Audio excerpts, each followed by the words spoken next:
বাংলাদেশিদের জন্য সুখবর দিল মালয়েশিয়া। যারা প্রবাস গিয়ে জীবনের মান উন্নত করতে চান তাদের জন্য এবার নতুন সুযোগ খুলে দিয়েছে দেশটি। মালয়েশিয়া সরকার ঘোষণা করেছে বিদেশি শ্রমিক নিয়োগের কলিং ভিসার কোটা চলতি বছরের 31 ডিসেম্বর পর্যন্ত উন্মুক্ত থাকবে। এটি বিশেষ করে বাংলাদেশিদের জন্য নতুন সম্ভাবনার দ্বার খুলে দিতে পারে। তবে প্রশ্ন হলো, এই সুযোগগুলো কিভাবে প্রবাস জীবনে আপনার জন্য বাস্তব সুবিধা হিসেবে প্রমাণিত হতে পারে। চলুন বিস্তারিত আলোচনা করা যাক। মালয়েশিয়ার স্বরাষ্ট্রমন্ত্রী দাতুক সেরি সাইফুদ্দিন নাসিরুদ্দিন ইসমাইল বিষয়টি আনুষ্ঠানিকভাবে নিশ্চিত করেছেন। তার কথায় দেশে বৈধভাবে বিদেশি শ্রমিক নিয়োগের জন্য বিভিন্ন খাতে আবেদন গ্রহণ করা হবে। এতে মূলত কৃষি, বাগান, খনি খাত সহ মোট 13টি উপখাত অন্তর্ভুক্ত। এছাড়া সার্ভিস সেক্টরেও শ্রমিক নিয়োগের সুযোগ রয়েছে। সার্ভিস খাতের মধ্যে রয়েছে হোলসেল ও রিটেল ব্যবসা, land warehouse, security guards, metal ও scrap materials, restaurant, laundry service, cargo পরিবহন এবং বিল্ডিং ক্লিনিং।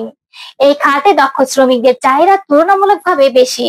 তবে নির্মাণ খাত বা কনস্ট্রাকশন সেক্টরে নিয়োগ কেবল সরকারি প্রকল্পের জন্য সীমাবদ্ধ থাকবে। উৎপাদন বা ম্যানুফ্যাকচারিং খাতে অগ্রাধিকার দেওয়া হবে মালয়েশিয়ান ইনভেস্টমেন্ট ডেভেলপমেন্ট অথরিটি অনুমোদিত নতুন বিনিয়োগ প্রকল্পগুলোকে। এবারের প্রক্রিয়ায় আগের মতো কোনো এজেন্ট বা ব্যক্তিগত নিয়োগকর্তা স্বাধীনভাবে আবেদন করতে পারবে না। শ্রমিক নিয়োগের জন্য আবেদন করতে পারবে শুধুমাত্র খাত ভিত্তিক অনুমোদিত অফিসিয়াল এজেন্সিগুলো। এরপর ফরেন ওয়ার্কার্স টেকনিক্যাল কমিটি যাচাই বাছাই করবে এবং চূড়ান্ত অনুমোদন দেবে জয়েন্ট কমিটি। বর্তমানে মালয়েশিয়ায় বৈধভাবে কর্মরত বিদেশি শ্রমিকের সংখ্যা 24,67,756। এই সংখ্যা চলতি বছরের 31 ডিসেম্বর পর্যন্ত বহাল থাকবে। তবে 2025 সালের পর থেকে বিদেশি শ্রমিক নিয়োগ সীমিত করা হবে এবং কেবল দেশের মোট জনশক্তির 10% পর্যন্ত অনুমতি দেওয়া হবে। বাংলাদেশিদের জন্য এই কোটার মধ্যে কতজন আসন থাকবে তা এখনো নিশ্চিত নয়। মালয়েশিয়ার এই সিদ্ধান্ত বাংলাদেশের জন্য অত্যন্ত গুরুত্বপূর্ণ।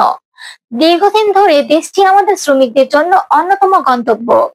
যারা দক্ষতা অর্জন করেছেন তারা সহজেই প্রবাসে ভালো চাকরি পেতে পারেন, বিশেষ করে যারা ইংরেজি বা মালয় ভাষায় যোগাযোগ করতে পারেন বা কারিগরি কাজে পারদর্শী, তাদের চাহিদা বেশি।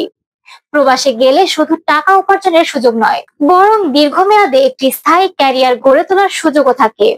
উদাহরণস্বরূপ, একজন দক্ষ ইলেকট্রিশিয়ান বা ওয়েল্ডার স্থানীয় শ্রমিকের চেয়ে অনেক বেশি সম্মান ও আয় করতে পারেন। একইভাবে হোটেল, রেস্তোরাঁ, নিরাপত্তা বা পরিবহন খাতে দক্ষ শ্রমিকরা দ্রুত স্থায়ী চাকরির সুযোগ পান। এবারের প্রক্রিয়ায় সরাসরি কোনো এজেন্ট আবেদন করতে না পারায় অপ্রয়োজনীয় খরচ বা প্রতারণার ঝুঁকিও কমে যাবে। এতে প্রকৃত শ্রমিকরা স্বচ্ছতার ভিত্তিতে সুযোগ পাবেন। সুতরাং যারা দীর্ঘদিন ধরে প্রবাসে যাওয়ার সুযোগের অপেক্ষায় ছিলেন তাদের জন্য এটি একটি ইতিবাচক বার্তা। বাংলাদেশ থেকে প্রতি বছর হাজার হাজার তরুণ মালয়েশিয়ায় কাজের জন্য যান। দক্ষতা থাকলে তারা সেখানে সহজে অবস্থান গড়ে তুলতে পারেন। পাশাপাশি দেশের জন্য রেমিটেন্সের মাধ্যমে অর্থনৈতিক অবদান রাখতে পারেন। এটি ব্যক্তিগত জীবনেও স্থিতিশীলতা আনে এবং পরিবারকে সমৃদ্ধ করে। এই সুযোগকে কাজে লাগাতে হলে কিছু গুরুত্বপূর্ণ বিষয় মাথায় রাখা জরুরি। সঠিক তথ্য সংগ্রহ করা, সরকারি অনুমোদিত প্রক্রিয়া অনুসরণ করা এবং নিজের দক্ষতা বাড়ানো, এসবই সফল প্রবাস জীবনের চাবিকাঠি। বাংলাদেশিরা যারা মালয়েশিয়ায় যেতে চান তাদের জন্য এই কলিং ভিসা একটি নতুন সম্ভাবনার দ্বার খুলে দিয়েছে। যথাযথ প্রস্তুতি ও দক্ষতা থাকলে প্রবাসে গিয়ে আয় বাড়ানো, ক্যারিয়ার গড়ে তোলা এবং পরিবারের জীবনমান উন্নত করা সম্ভব। আমাদের আজকের আলোচনা এ পর্যন্তই। ভিডিওটি ভালো লেগে থাকলে অবশ্যই লাইক, শেয়ার এবং সাবস্ক্রাইব করে আমাদের সাথেই থাকবেন। ধন্যবাদ।